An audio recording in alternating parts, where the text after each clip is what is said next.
সেদিন রফিক বিন সাইদের জানাজায় প্রিয় আল্লামা বলেছিলেন, হে আল্লাহ, আমি 50 বছর কোরআনের তাফসীর করেছি সারা বাংলাদেশে, সারা পৃথিবীতে। যুদ্ধ অপরাধী আমাকে বানানো হয়েছে, চোর, ডাকাত, হত্যাকারী, ধর্ষণকারী।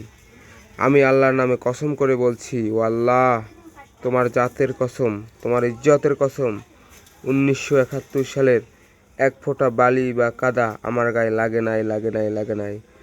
শুধু কাজ ছিল কোরআনের প্রচার করা।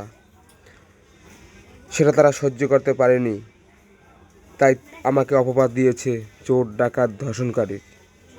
আমি শহীদি মৃত্যুর তামান্না করি, তবে চোর, ডাকাত, ধর্ষণকারী বদনাম নিয়ে মরতে চাই না।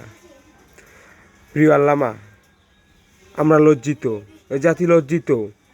আজ আপনার ছবির উপর জুতা নিক্ষেপ করা হয়েছে। আল্লাহ তাআলার কাছে আমরা হেদায়েত চাই। মালিক, তাদের হেদায়েত দান করুন, হেদায়েত দান করুন। কোরআনের পাখি মজলুম জনতা শহীদ আল্লামা দেলোয়ার হোসেন সাঈদী গোটা বাংলাদেশে, গোটা পৃথিবীর মানুষের হৃদয়ের স্পন্দন।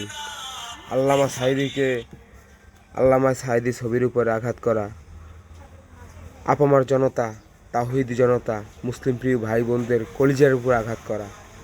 আল্লাহ তাআলা হেদায়েত দান করুন, হেদায়েত দান করুন।